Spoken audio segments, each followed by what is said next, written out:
What's up, y'all? It's your brother in the footwork, DJ Cornerstone, and you are watching Give Us the Works on the Foot Workout channel, where I interview various dancers, DJs, and producers.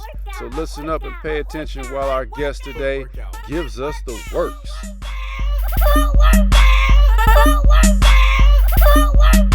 Hey, man, first I just want to say thank you for taking this time out for to do this interview, cuz shoot, yeah, man. So, and welcome, man. It's Give Us the Work. So we want to know all about PTop, man. Whatever you want to come out, man, promoting all everything, man. So you better eat that too. Yeah. I mean, shit. Well, you know, Goon Squad just won the second round for T Squad dance competition. Son, he got it. You got it, son. Go get it. Show him, Martin. Sorry about that. Oh, it's all right. Goon Squad just won the second round for the T Squad competition, dance competition for I think $10,000. So that's pretty good. We going back out there again. I think at the end of January, or probably beginning of February. I don't know. They gotta hit us up and let us know. So I know our students was very psyched about that. They was nervous, but they was always on point and ready. As far as the era, we always planning and working. You know, everybody, we got the stage show. Y'all gonna see that pretty soon. Like, you know, we've been touring it. The last place we was just at was Minnesota. We toured it at Walker. And it was pretty dope. We did 2 shows out there. We was out there for like a week. The last thing we just did, we just performed for Red Bull twice. I know we had our own thing. Then we opened up with Danny Brown. Oh, yeah. Word, okay. Yeah, so yeah, Dang. been working. If I ain't being dead, I'm out there kicking my legs and teaching stuff. Yeah. That's real, man. So I saw some of them clips, man, on it was one on ChicagoFootwork.com when y'all went to the caffeine thing with Tommy the Clown. That thing, man, I was like, them brothers killed it, boy. Y'all checked that mug like the Tuskegee Airmen up in that thing, man. Thanks. Man, I was like, oh, snap. Went straight red tails on them. Yeah, I was like, man, that was live, man. Yeah, caffeine is a big platform. Like, you know, I noticed when I did the dance show style Red Bull. Yeah. Caffeine had a part of that. And you know, you get some good recognition off of that pretty much. And caffeine is pretty big. Like, even the URL battle rap is on there. So like it was pretty dope to have Goon Squad on Caffeine app. And I think Tommy the Clown been networking with them for quite a while. And I know Sean been networking with Tommy the Clown for quite a while, like for like a good year. So like they been in cahoots for a while. So like for the Caffeine, I feel like it's a plus. And to get Chicago Footwork out there even more, very big for our city and our culture. You know, I'm glad like the kids is getting great recognition off of it and getting noticed for their talent, what they love to do and all that. Like, it's just dope. Man, real dope. That's for real, man. Yeah, especially so y'all actually get like gang a bank with that, man. That's cold. Then, I know. Shoot, so definitely can. That's dope, man. To let them to see that they can do it, like not just like later on down the line. They're doing it right now. So yeah, that's a blessing, man. So Goon Squad, that's I understand it's your mentor group, a group that you mentor. Goon Squad started as a battle clique. Okay. That I've been in since like 06, 07. You know, it's just like any other footwork group. It started with Kieran, Shorty, Randy, Dave, and you know, they was from the south side of Chicago. Okay. And they came north and then it went back out south. So like Goon Squad been going strong for a while. But what makes it so different and organic and fresh is this fifth generation of Chicago Footworkers with these Uh-huh. kids. So what I could say is like speaking on behalf of the culture, like sometimes we all didn't get taught this. We all didn't go to class, school for this. It Yeah. was a community thing. Like it was like an outlet for us. But don't get me wrong, it sometimes it had to be taught. Sometimes it was self-taught.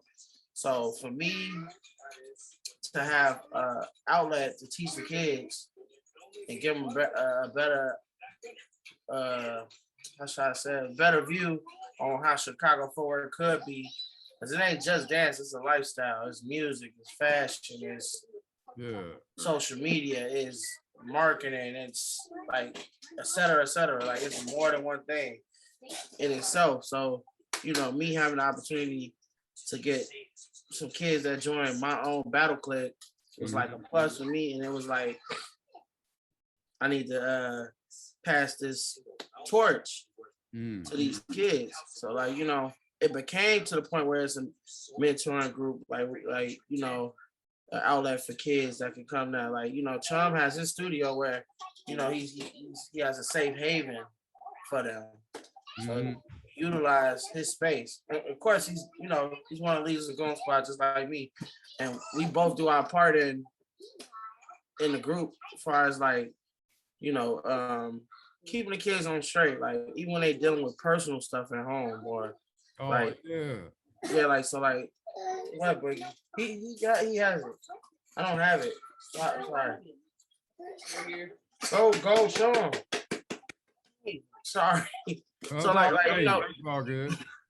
like personal stuff or like they always come there and relieve stress with dancing or like any other thing. Like it's just I feel like it's a great opportunity and I'm glad I'm in the position I am to teach and to guide them and mentor them in the right spot, or at least what I think is right for them. When they get older, they got to make their own choices and deal with their own battles and stuff. But I'm always gonna be that helping hand whenever they need me. Just like like I'm a father to them. I'm kind of like a big brother, father to them in Goon Squad as well. Yeah. And it's a big plus for both of us. Yeah, it always works out good. It's like it's true what they say, like whenever you teach, you're also learning at the same time. Yeah, of course. Of course. Ain't no I always was a firm believer there's no limit to learning. I don't care if you're a legend, anything, there's no limit to learning because everything's always evolving. Like it'd be hard when people be getting older and times change all the time. Everything remix, but it's like, just being being a part of it and watching certain seeds grow. That'd be the accomplishment for me. Like, like I had something to do with that. Like, you know what I'm saying? Yeah. No, that's a good feel, man. That's good that you do that. Man, so I think I saw somewhere because you just said about teaching and were you self-taught as far as footwork? You teach yourself or you have like one particular instructor or something? For me, I was kind of self-taught. So footworking for me started when when I captured footwork, it was the music first. So me and my brother was on the porch one day, and our neighbor named Tony, he was playing this track mix called Nightmare on Elm Street. Nightmare on Beacon Street. Yeah, DJ Clint back in like Clint. It was like a mix of 2003 or something. Yeah. The album cover had Freddie, if I remember right. Yeah, I had that CD, man. Yeah. Yeah, so we was just chilling. We was like, what is this? And he was like, I had got this CD from the mall. Y'all want it, y'all can have it. So me and my younger brother, we was listening to it. And then my sisters was always part of a dance group called Total Domination and Full Effect. Okay. Yeah, so my mom was a big supporter of their dance groups. So we'd go to the dance downs.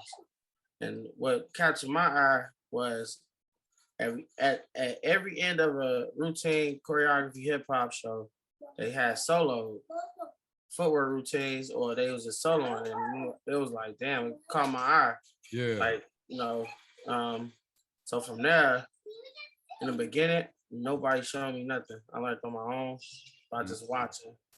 Of course, you didn't know what you was doing, but you kind of had the idea of what it looked like. Then it's like, okay, you a Chicagoan, Yeah. like, but as time went on, I was in high school. Of course, everybody trying something new. When I started footworking, I really wanted to learn, like, as far as history, style, and all that. Some people had different, use it as a hobby, or use it as, the ladies like it, or just for popularity and stuff like that. Or all of the above. Man. So for me, yeah, when I got in the game around that time, I always been with one battle click was Goon Squad all the time. It's always been Goon Squad. That's when chemistry sticks, Doug, D, Big Boy. I can't leave the Pope out, of course. Yeah, around that era. Okay. So it's like going to practice around that time at the Arc on Howard. That's when we was residing at around that time. Yeah. I was learning Goon Squad style around that time, or just footwork, period. And I feel like when I ran into certain other footworkers, I picked up certain stuff. So it's like, I would say, like SG, one of my closest, I feel like we was evolving together. SG, my brother Malcolm, that Milk, I was just talking about earlier about the music. We was all evolving together. But the funny thing about it is they was in the group way before I was. They already had clean on the footwork, and they younger than me. So like learning from them, and then learning from Sticks, Chemistry, Big Boy, Doug D, and then like other footworkers such as Ace Boogie. I had learned some stuff from him. Of course, AG in the long run when me and him got cool. Yeah. When I started learning the history more, that's when Wolfpack came in the picture. Yeah. And some of the tunnel people like Hot. Yeah. Like, but when it came to like Goon Squad style, like at first I didn't get the chance to meet Kieran around that time. Like I didn't get the person close and personal teaching around that time. So it was like a little small time. He was out the picture. When I learned from Kieran, we had a DVD called Goon Squad DVD, and it was the styles on that. And it's like the one when I've been watching the DVD, it's like I knew them personally, but I never met them. Around that time, it was a shirt. Son, he has it, son. Thank you. Around that time, so like, what? Oh my God. He want to be interviewed too, man. Come on. What's up, man? Say hi. Man, what you snacking on, brother? Come on. Okay. Yeah, so around that time, I was just learning off this DVD from them. And then when I got into it, they started coming back in the picture. It got, I started learning my craft a little bit more. But like I was saying, when we started really learning the good foundation of footwork, and that's when Wolfpack came in the picture. Okay. Tunnel. Long down the line, I got to meet Anthony Brown, one of the pioneers. Yeah. Which, that's around the time, a little bit before the era had formed. Okay. Yeah, it was a lot. I picked up from a lot of people. So like, as far as I started self-taught, and then I started picking up what I felt was right around me, or what I could grasp, Yeah. But soon as like I met some certain legends, and then the pioneers, that's when I started understanding the foundation of footwork and a little bit more, as far as the history and where it came from and where it started. Yeah, man, I can relate to that all the way, man, because I'm not from Chicago. I don't know if you're familiar with it, but I'm from Joliet. Whoa. I'm from Joliet. Whoa. Oh yeah, okay, right on. Not too many people know, man. So like, and unfortunately, when people do know, they're like, oh yeah, I got a cousin in Will County or Stateville Right. prison or something. I'm like, it ain't never nothing positive, you know. It's like, but like golly. But yeah, man. So back in when I was in high school, we footwork and everything, but you know, Joliet's influenced by Chicago, so we wasn't like the creators or nothing. We would try to pick stuff up when we could, you know. So like a lot was like you were saying, you just had to observe when we could get out to like Dalton and Markham and all that. We would just have to like watch and try to pick something up, and couldn't get it all the way exact, kind of make it our own, whatever. But every once in a while, we'll have an instance where you get with somebody at a party or whatever, and they'll show you a move. But yeah, man. So like, I got appreciation for that, man. Like self-taught, I can feel that all the way, man. You like a Rocky Balboa footwork. It makes sense though. It makes sense in that type of aspect. Yeah, because it was very organic for all of us. The people who, I'm just saying, back in the day, learning and trying to pick up on it. Mm-hmm. You know, at first you was just wanting to have a good time. You ain't like when it got serious to the point when it got real serious when you started going out there battling and trying to make a name for yourself. That's one thing I could say. Like, you treated this like a job, but we weren't getting paid for it. Around that time, it was just something like, it was a sport within our communities, in different communities, in different towns. So for it to be expanded the way it is now is just crazy. Like, what if it was like how it is now back then? We want to know. Yeah. We want to know. Like, it depends on what. Give me a pencil. No. It depends on what era you came in. So like you had the people that was always at the youth parties, route parties, you know, a lot of little things that I didn't get to do. I think I came before the YouTube era of footworking. The YouTube era when everybody was doing it and they was going on YouTube and looking at their favorite footworkers or whoever they saw first. Like the people, I'm gonna point out the two people that impacted on a YouTube era of footworking, I would say, is Bub and Charles. Light Bulb and Charles? Yeah. Yeah, right on. Yeah, because it's like, you know, and they always used to get them mixed up because they light skinned. Kind of funny. But you had them two, one of the two biggest footworkers called from YouTube era. That's what me and Big Boy call it. Yeah. Of course, you got AG and all of them, but it was hard to find them type of footworkers on YouTube. And then that's when YouTube got popular. Then that's when everybody started recording at certain dance events. You know, like, yeah, I felt like it was a lot of YouTube era footworkers, which is not bad. You know, I don't feel like it's bad. It helped spread. How should I say it? It helped. It made people. It inspired people to come out more. Like, even though some YouTube footworkers, well, let's say we went to like Warzone, and then like it'd be a bunch on there, and they'd do all the dancing in the world in their living room, looking at your video, but then they'd be like on the sideline watching the real hitters go. Yeah. And then they'd dance on the sideline, which is understandable in a sense. You know, it's a part of how should I say it, confidence. And, you know, some they built that confidence right then and there. Like, some people weren't ready for that.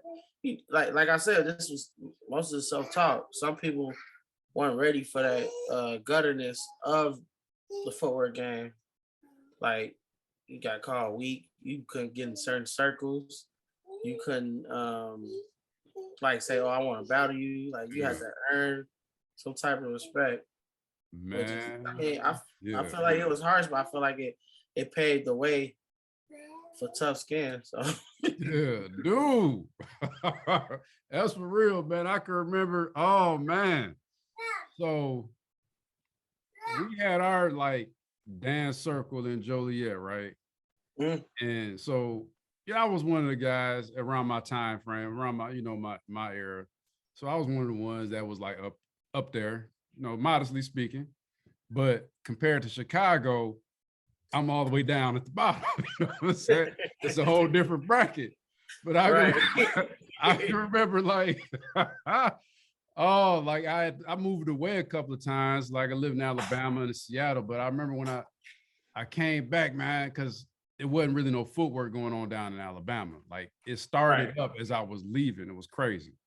House Arrest 2 came to A&M like my last year of being there. But when I got back home, I went to Nitro, man. And I'm like, man, I gotta see something. I gotta see something. And there was, I don't know what crew was there. And they had their circle and everything. I'm like, man, I know I'm old like a mug. These mugs younger than me. And I know I'm outdated like a mug. I'm gonna get in the circle though. Man, I got up in there. I was trying to do my thing. And Smooth, I heard one of them cats like, man, that's weak. And they all just walked off. I was like, oh. Damn. Hey, boy, that hit. I was like, oh. God, well, I feel like Fred Sanford, like, oh. Oh no. But yeah, folks is harsh, man. They're harder than the mud. So they gonna tell the truth, but you know, sometimes if it wasn't no respect right there and they ain't know who you was, that was harsh automatically. Like that's one thing I can say about Chicago. You gotta have tough skin. You gotta have tough skin. It don't matter what it is. They always gonna press you about something. Unless you impress them right then and there. Like, and I noticed that growing up in Chicago, with anything, sports, anything, I noticed that. Like, really, man. What side of town you from?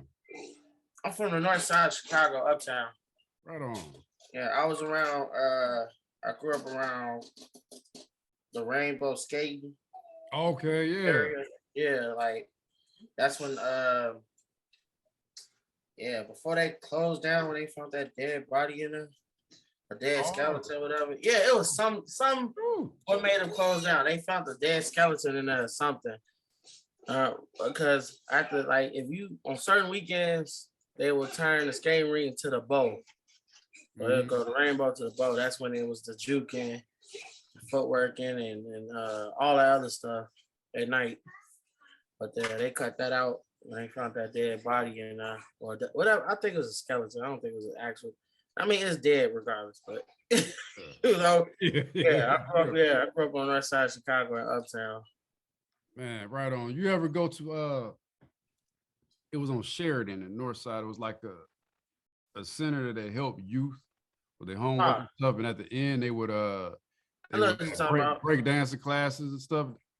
I can't remember. It's been years since I've been. But what's he doing? Stop. Oh, yeah, boy, something else. That's it, man. Yeah, all the youth things like Boys and Girls Club, Park District. I know it's one you're talking about. It was on Sheridan, like in the middle, dead in the middle. Yeah, outside the building was a bunch of like different color. Yeah, like yeah, I forgot the name of it. I don't know if that was After School Matters. I might be wrong. It wasn't After School Matters, but I know exactly what you're talking about. Okay. Yeah, they. I think they do still got that right there. I don't know if they've been utilizing it as much. You know, a lot of programs kind of slowed down way before COVID, but I think the only programs that was going still is Boys and Girls Club, because you know, I didn't talk at Clarendon Park, Boys and Girls Club, Chase Park. I don't think I ever taught it After School Matters though. I wasn't that good right around that time. But other than that, yeah, I taught at them type of centers. Yeah. You dead on. I know what you're talking about, because right there, it's down that street. There's a building I grew up in. It's called Lakeside Apartments. Okay. It's like dead in the middle. Because when you said Sheridan, I already knew what you was talking about. Yeah. I already know what you're talking about. I just can't. The name ain't clicking right there, but I know what you're talking about. Yeah, I can't think of the name neither. I only been there like twice.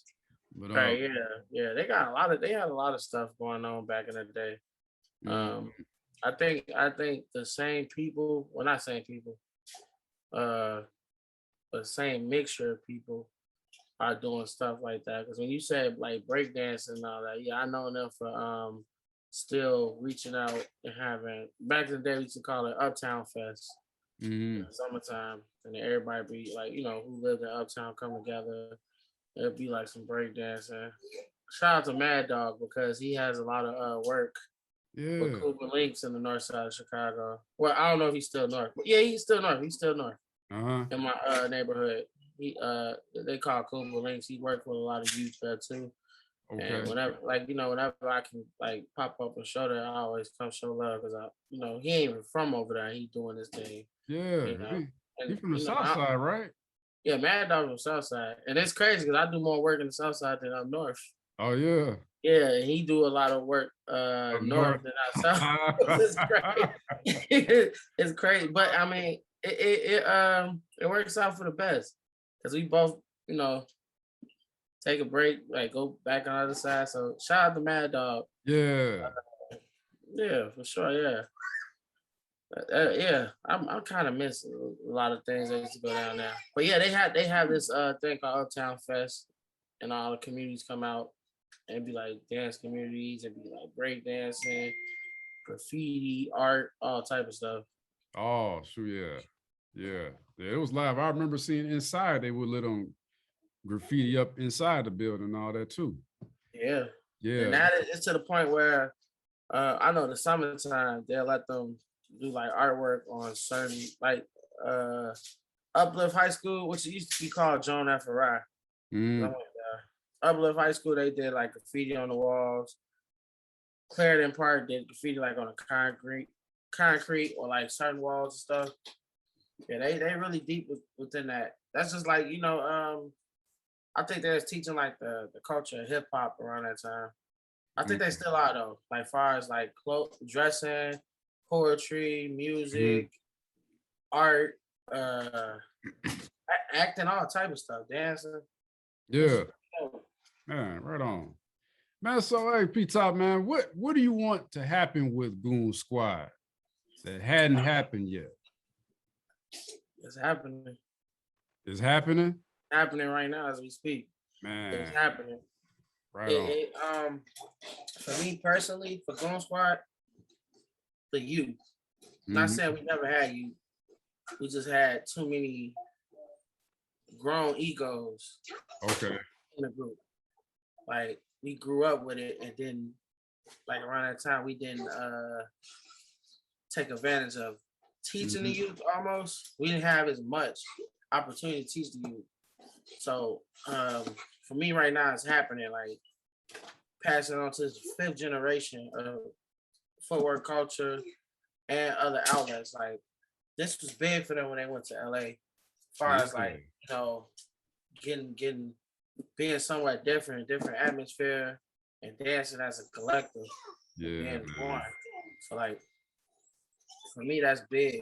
It's real big. So every little opportunity they can get, I try to, like me and Chum always try to give it to them. Like as far as like, let's go do this, let's go do that. Like, man, I want them to what I strive for Goon Squad in the future, and which I want to do, pass on to my own youngins. I would want a center, but it don't have to be in Chicago, but I'd rather be in Chicago as far as teaching Chicago footwork lifestyle and turn it into a business and capitalizing off. Son, chill out. Capitalizing off like living stability, like capitalizing off like being one of the best dancers, but not also just being the best dancer, making a change, a difference. Like, what else did you do besides being one of the coldest footworkers? Yeah. What else did you, that's one thing with me. Like, yeah. Like, and I feel like I already got to that point when I proved myself and got my respect. It's like, this is just personally me. I don't feel like I gotta prove anything else. I gotta prove myself. What can I do outside of being one of the coldest footworkers? What type of milestones can I leave for the group to outdo me? That's how I feel. I want them to be better than me. I want they generation to be better than them. Like I want them to get better and better and better. Like I ain't want to always be like, okay, he was cold. He won every battle and all this, or he battled this person. Okay, what change did he make? What mark did he leave in this world for you? What shoes do you have to fill in? Like, that's what I really want for Goon Squad. Man, I'm glad to hear you say that, man. That's good. That's real good to hear. Hey, it's because some people, they look at dance as just something to be fun, which is cool. But what I can see, it is something that could be used to really help. For one, help the community that you're in. And ultimately, man, what I'm seeing with footwork is it could be like effective globally. Because like now, as we were saying earlier, the YouTube and all that, man, there's folks all over the place getting in on this. And it's to where it's allowing people to connect that normally wouldn't connect. I'm talking about across racial boundaries and all that too. It's not just a dance, man. So, man, that's dope. I'm glad to hear it, man. Yeah, and I'm glad it's happening. It's happening. Yeah, it definitely is, because it's like, all right, as far as like the Air Forward crew, when we started Footwork summer camp, and I'm not knocking nobody for leaving and going to teach. We left the country and left states and went to teach, but we also had to make sure we brought it back home. So our plan was to put it back in the communities where we came from, and then start with the dance communities, because certain dance communities, certain dance teams, not all of them, lost the idea of footwork and how important it is to the dance culture, how important it was at the end of the show, how important it was to our city, to the point where some people used to downplay it. And some people was footworkers that try to downplay it, and at first it used to bother me, like, why the hell you downplay something you came from? Like, it was one time I had a friend who used to footwork, and he tried to like downplay it, like he wasn't never there, like you weren't kicking a leg. I had to understand that was his personal issue with footwork, because footworking didn't get him no type of revenue or no type of funds. Okay. It helped his livelihood. It wasn't for him to the point where he was happy doing it, or like, I could do this for the rest of my life. And that was understandable. At first I kind of like didn't, excuse my language, didn't fuck with him after that, because I feel like that's like some type of self-hate type of thing, and then you want to take it on something that didn't do nothing to you. But I had to understand. So it's like, when you got like for me, for instance, I'm a father of 5. Around that time I was a father of 4. It's been times me and they mother used to bump heads when we were together about me footworking more than a 9 to 5. And I didn't have the tools and the knowledge of utilizing my talents to get money around that time. We were all just doing what we love to do without no worries and no cares in the world. But that the reality always hit hard when it comes to real situations. So I can say my point of view, before it was a time I was for to quit for working, I quit dancing, period. Straight up. My point of view changed the day me and Bub went to do a movie scene with Al Pacino. And and this is in 2013. This before the era started and all that. This would spark the era, like, for it to happen. When me and Bub went to do that movie scene, but when me and Bub went to do that movie scene with Al Pacino, it just changed our whole idea. It sparked, like, we can still do this and make money off of it. But it still gotta be, son. It still gotta be fun and all that. You want your cuppy? Go get cuppy. I'll pour you some juice. It still gotta be fun and everything. Like, it still gotta make sense. We gotta do it right. We don't want to leave nobody out. We want to be the ones to tell their story if they can't tell their story. want to be the ones to change the perception of footwork. And we want to be the ones to take a different outlet on things. You know, just want to be different. Yeah. That's when my point of view changed when it came to like reality and footwork. Well, that's it for today's show. I hope you guys enjoyed it, and I hope you learned a lot. Hey, but check it out. Support our guest of the day. Our guest information will be listed on the screen. Should be looking at it right now. The social media contacts, the individuals' websites, and all that. And stay tuned because we will be continuing our conversation next week on Wednesday. Give us the works every Wednesday with your boy DJ Cornerstone. But until then, take care of yourself. God bless you. And Footwork out. Footwork out. Footwork out.